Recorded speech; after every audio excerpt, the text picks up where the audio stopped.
बरसों पुरानी कब्ज जड़ से खत्म। जय हिंद, जय भारत। दोस्तों, आप सभी का स्वागत है हमारे YouTube चैनल पर। दोस्तों, आज बहुत ही एक अच्छा और अनोखा नुस्खा लेकर आया हूँ आपके पेट की सारी गंदगी और सारा कचरा साफ करने के लिए। जिनको बरसों से कब्ज जो है अपनी गिरफ्त में ले लिया है और बहुत ही भयंकर किस्म के कब्ज का आप शिकार हो चुके हैं, तो उस कब्ज़ को जड़ से ख़त्म करने के लिए मैं कुछ नुस्खे बताने वाला हूँ। प्लीज़ आप इस वीडियो में बने रहें। वीडियो थोड़ी लंबी हो सकती है, इसको पेशेंस और सब्र के साथ देखेंगे तो इसको आपको 100% बेनिफिट मिलने वाला है। कब्ज़ के इलाज के लिए लोग बरसों से चूरन, चटनी, कायम चूरन, पेट सफ़ा, तरह तरह के लैक्सेटिव खा खा कर के लोग परेशान हैं, मगर उसका परमानेंट कोई सोल्यूशन नहीं। थोड़े दिन के लिए, चंद दिनों के लिए जब तक वो खाते हैं तब तक थोड़ी सी रिलीफ पाते हैं, फिर उसी कंडीशन में आ जाते हैं। तो दोस्तों, हमने क्या ये कभी सोचने की कोशिश की है, कभी जानने की कोशिश की है कि ये कब्ज़ हमें होता ही क्यों है? हम कुछ ऐसा क्यों नहीं करेंगे जो हम कब्ज़ से ही राहत पा जाए, हमेशा के लिए दवाओं पर निर्भर ना रहें? ऐसा भी तो हो सकता है ना सर। तो फिर हम इन परेशानियों से परमानेंट अगर सोल्यूशन चाहते हैं तो फिर हमें उस कॉज ऑफ रूट्स पे जाना होगा, असली कारण पे जाना होगा, असली मुद्दे पे जाना होगा। हमें कब्ज़ होता है क्यों है? तो चलिए मैं कुछ चंद बातें बताऊंगा, ज़्यादा इस बारे में डिटेल नहीं बताऊंगा क्योंकि वीडियो काफ़ी लंबी हो जाएगी। तो कब्ज़ हमें होने का मुख्य जो 2-5 कारण हैं मैं आपके सामने रखता हूँ। कब्ज़ होने का सबसे पहला कारण ये है, हमारा लाइफ स्टाइल, हमारा दिनचर्या बहुत ही गलत है। हमारे ना खाने का नियम है, ना सोने का नियम है, ना उठने का नियम है। यहाँ तक कि हम सुबह से लेकर रात तक जो भी फूड्स खाते हैं, जो भी खाना खाते हैं, ये सब जो है अननेचुरल होता है। दाल, भात, सब्जी, ये सब तो ज़्यादातर लोग आजकल खाना भूल ही गए हैं। खाने में लोगों ने ऐड कर दिया है fast food, second food, third food और क्या क्या न जाने फूड्स के आए हैं, junk food, pizza, burger, momos, chowmein, समोसे, मैदा से बना हुआ बहुत सारे पकवान जैसे छोले भटूरे और ना जाने कितनी तरह के जो पकवान सुबह से शाम तक, रात तक खाते रहते हैं। और दूसरी बात, कोल्ड ड्रिंक्स। आजकल जो एक ट्रेंड चला हुआ है कि बात बात में कोल्ड ड्रिंक्स पीना। कोई मेहमान आए तो कोल्ड ड्रिंक्स पिलाओ, खुद भी पियो, कोई पार्टी में एंजॉय करो। तो ये कोल्ड ड्रिंक्स, ये इसे जो है टॉयलेट क्लीनर कहा जाता है भाई। आप इसको टॉयलेट क्लीनर में थोड़ा सा डाल दो, ब्रश मार दो, देखना एकदम सफा चक एकदम चमक जाएगा, क्योंकि उसमें वो केमिकल होते हैं ना, वो फिर वो नेचुरल चीज़ तो है नहीं, तो आपको फ़ायदा पहुंचाएंगे। चाहे कितनी भी बड़ी से बड़ी ब्रांड आप पी लो कोल्ड ड्रिंक्स, वो आपको नुकसान के सिवा छोड़ करके फ़ायदा नहीं देने वाला है दोस्तों। अब चलते हैं तीसरी बात पर। तो अगर हमें इस कब्ज से छुटकारा पाना है, निजात पाना है, तो हमें अपने दिनचर्या को ठीक करना है, लाइफ स्टाइल को ठीक करना है, अपने खान पान को सुधारना होगा। खान पान में हमें क्या क्या ऐड करना चाहिए? हमें दाल, भात, सब्जी, जितनी भी वेजिटेबल्स हैं, ग्रीन्स, हरी सब्जियां हैं, इनको अपने खाने में इस्तेमाल करना है। परवल, भिंडी, तोरई, लौकी, कद्दू, ये सब सारी चीज़ें जो है इसका आप सब्ज़ी बनाकर खाएं, इसका सूप बना करके पिएं। और सबसे बड़ी बात यह है, हमारे पेट को क्या चाहिए? हमारे स्टोमक को, हमारे हमारे आंतों के अंदर में, हमारे गट हेल के अंदर में जो 72,000 बैक्टीरियाज हैं, और उसी बैक्टीरियाज की वजह से हम चलते हैं। वही बैक्टीरियाज हमारे पूरे शरीर के सिस्टम को चलाता है, और उस बैक्टीरियाज को हम खाने को कुछ देते ही नहीं है। बैक्टीरियाज जिंदा रहता है फाइबर पे।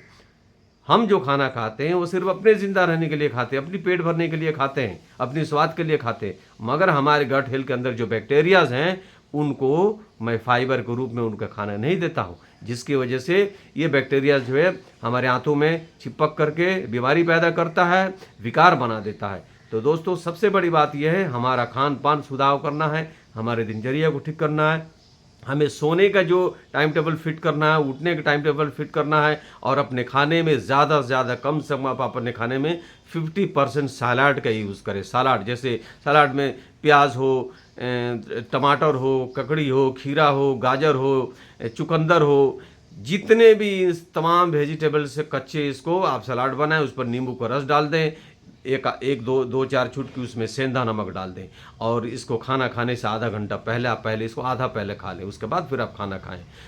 दोपहर में खाने खाने के बाद आप जो है दही का आप जो है लस्सी बनाएं, उसको छाछ बनाएं बिना बर्फ़ का छाछ बनाएं, उसमें थोड़ा अजवाइन और उसमें जीरे के पाउडर डाल करके उसको पिए, देखेंगे आपका खाना डाइजेस्ट भी होने लगेगा, हजम भी होने लगेगा। तो हमें फल फ्रूट्स का इस्तेमाल करना है। फ्रूट्स के जितने भी जूसेस हम पी सकते हैं, लेकिन जूस से ज़्यादा ये फ्रूट जो ऐसे हम चबा चबा खाते हैं तो हमारे पेट में वो फाइबर जाता है। अगर जूस हम पीते हैं तो जूस तो फ़ायदा करता है, लेकिन उसमें जो फाइबर का कंटेंट होता है वो निकल जाता है, वो चाहे छलनी से छान के वो हम फेंक देते हैं।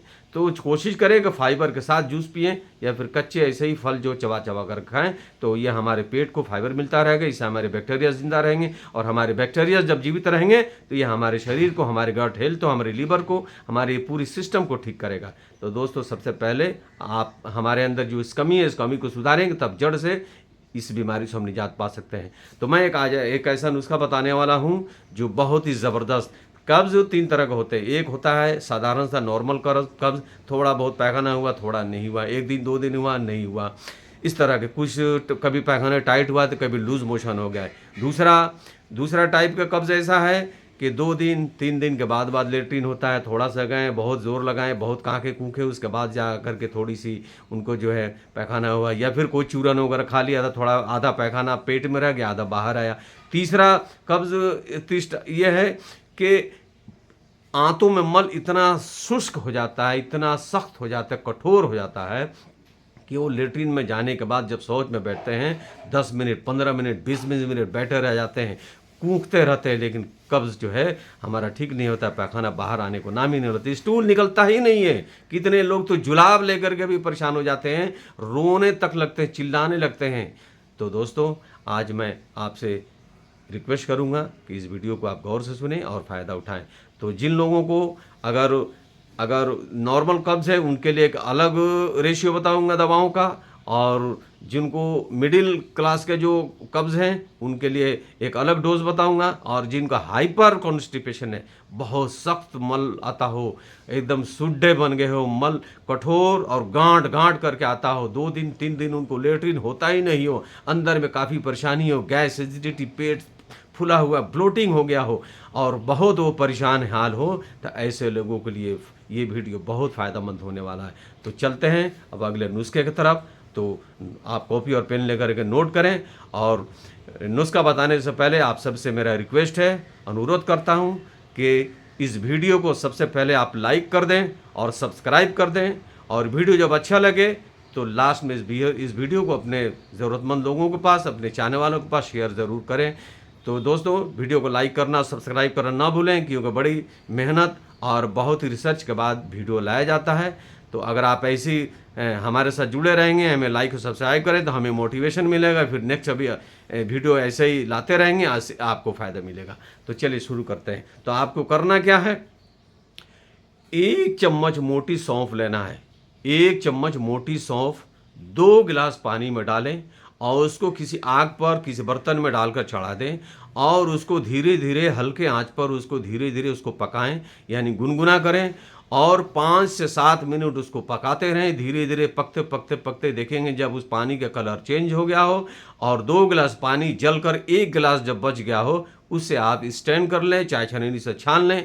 और फिर उसमें अगर किसी को हल्का नॉर्मल कब्ज़ है तो उसमें 1 चम्मच कैस्टर ऑयल यानी अरंडी का तेल, कैस्टर ऑयल 1 चम्मच घोल दें और उसको पी जाना है।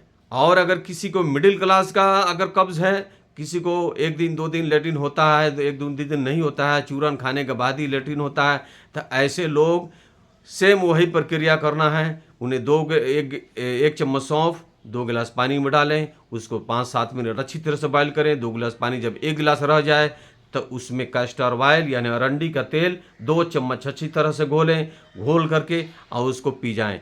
अब रही तीसरी टाइप का जो कब्ज़ है, जिनको हार्ड बहुत सख्त मल आता हो, गांठ बन गया हो, सुड्डे तक बंधे हो, बहुत ज़ोर और बहुत कोशिश के बाद भी मल उन्हें उतरता नहीं हो, 3-3 दिन 4-4 दिन उनको शौच होता ही नहीं हो, बहुत परेशान है, सारी दवाइयाँ खा करके परेशान है, तमाम डॉक्टर दिखा करके हार गए, तो ऐसे लोग सेम वही प्रक्रिया करना है। 1 चम्मच सौंफ और 2 गिलास पानी में डालें, उसको अच्छी तरह से 5 से 7 मिनट 10 मिनट तक उसको बॉयल करें। जब 2 गिलास पानी 1 गिलास रह जाए, उसमें 4 चम्मच कैस्टर ऑयल यानी अरंडी का तेल 4 चम्मच उसमें अच्छी तरह से घोलें और उसको 2-4 घूंट में उसको पी जाएं। पीने के बाद फिर आप 20 मिनट के बाद फिर 1 गिलास गर्म पानी पिएं, फिर 20 मिनट के बाद गर्म पानी पिएं, फिर 20 मिनट के बाद गर्म पानी। हर 15-20 मिनट के बाद आप 1-1 गिलास गुनगुने पानी पीते रहें, 4 बार 5 बार पीते रहें। और आप जब तक आप गर्म पानी पीते रहेंगे तब तक आपका ये आंतों की सफाई करती रहेगी। आपके पेट के अंदर में जितनी कचड़ा, जितना बरसों पुराना 10 साल पुराना भी जो मैल जमा हुआ है, उसको सारा झाड़ू लगा करके बाहर निकाल देगा। दोस्तों यकीन मानो, आपका दिल खुश हो जाएगा, आपके मिजाज हल्का हो जाएगा, कहेंगे कि वाकई में वैद्य जी ने, हकीम साहब ने क्या कमाल का नुस्खा हमें बताया। आप मुझे दुआएं देंगे और अगर ये नुस्खा आप किसी को बता दोगे और उसको फ़ायदा मिलेगा तो वो आपको दुआएं देगा। हाँ दोस्तों, तो आप इसको अमल करें और इस बात को ध्यान रखें, इस नुस्खे को अपनाना कब है? ये किसी छुट्टी वाले दिन, संडे के दिन, संडे हो या जिस दिन भी आपको छुट्टी हो, उस दिन इस फार्मूले को आजमाना है और सुबह सोकर जब उठें खाली पेट इसको करना है। फिर से सुन लें, संडे हो या जिस दिन भी आपका छुट्टी हो, उस छुट्टी वाले दिन सुबह बिस्तर से जब सो उठें तो ये खाली पेट ही ये इस फार्मूले को अपनाना है। और हर 15-20 मिनट के बाद आप 1-1 गिलास गुनगुना पानी पीते रहें। जब तक आपका पेट साफ होता रहे तब तक पीते रहें। 2 बार 3 बार 5 बार, हो सकता है कई बार आपको दस्त आ जाए, मोशन आ जाए, मगर घबराना नहीं है दोस्तों, उसको रोकना नहीं है। पेट के अंदर, आंतों के अंदर जितनी भी चिपका हुआ जो मल है उस सब को खींच करके, प्रेशर दे के पूरी इसको वॉश कर देगा, उसकी धुलाई कर देगा। और जैसे लगेगा आपका पेट और आपका दिमाग से 2.5 किलो का एक वजन, एक बोझ उतर गया हो। हाँ दोस्तों, तो आप इसको आजमाएं और इसको करें। हमारा हेल्थ सुधरने लगेगा, हमारे गट हेल्थ जो बिगड़ गया था वो गट हेल्थ हमारा जो हेल्दी बनने लगेगा। हमारा आंतों में एक ऐसा मूवमेंट होगा जो आंतों को नरम और सॉफ्ट बनाएगा। हमारे आंतों में जो ड्राइनेस, जो खुश्की हो गई थी, वो उसको जो है ये मॉइस्चर करेगा। हमारा लीवर सही रहेगा। हमारे शरीर में भारीपन जो होता था, आंखों में जलन होती थी, जोड़ में कब्ज की वजह से दर्द होता था, घुटने में दर्द, कंधे में दर्द, कमर में दर्द, आंखों में जलन, हाथ पाँव के तलुओं में जलन, ये इस क्रिया से अगर आप अपने पेट को साफ करते हैं, अपने कचरों को साफ करते हैं, तो देखेंगे आपकी तमाम बीमारियां जो है वो धीरे धीरे जाती रहेगी और आप बिल्कुल हेल्दी हो जाएंगे, स्वस्थ हो जाएंगे। जब ये दवा हर हफ्ते में सिर्फ 1 बार इस्तेमाल करें, हर हफ्ते इस्तेमाल करें। कुछ दिन इस्तेमाल करने के बाद जब आपको ये लगे कि हमारा पेट बिल्कुल ही स्वस्थ और नॉर्मल हो गया, आराम होने लगा है, तो फिर आप 15 दिन में 1 बार करें। फिर 15 दिन के बाद जब और अच्छा हो जाए तो फिर आप महीने में 1 बार करें और करते रहें कुछ दिनों तक। जब पूरी तरह से जब आपको लगे आई एम सर्टिफाइड, बिल्कुल आप ठीक हो गए हैं, तो फिर आप इस क्रिया को बंद कर सकते हैं। फिर ज़रूरत के अनुसार कभी कदार लेते रहेंगे और खाने पीने और अपने डाइट पर फॉलो करें, अपनी परहेज़ी पर ध्यान रखें। उल्टे सीधे खान पान को आप उसको बदलाव करें, अपने खाने में फाइबर को इस्तेमाल करें, सलाद को इस्तेमाल करें, फल फ्रूट्स और जूसेस को इस्तेमाल करें और तली भुली और जितनी भी गरिष्ठ भोजन है, भारी चीज़ों से आप परहेज़ करें और बाजारू खाना, डिब्बा बंद खाना से परहेज़ करें। तो दोस्तों बहुत हो गया, अब मैं इजाज़त चाहता हूँ और हमारे वीडियो को लाइक, सब्सक्राइब और शेयर ज़रूर करें। फिर कभी ऐसे ही मिलते हैं किसी अनोखे नुस्खे के साथ। दोस्तों आप कमेंट बॉक्स में अपना फीडबैक और अपने राय ज़रूर लिखेंगे और अगला किस टॉपिक पे आपको वीडियो चाहिए आप कमेंट बॉक्स में लिखेंगे। मैं कोशिश करूँगा आपके रिक्वायरमेंट के हिसाब से फिर एक वीडियो लाने के लिए। तो फिर इजाज़त दीजिए वैद्य जी को, हकीम साहब को। जय हिंद, जय भारत।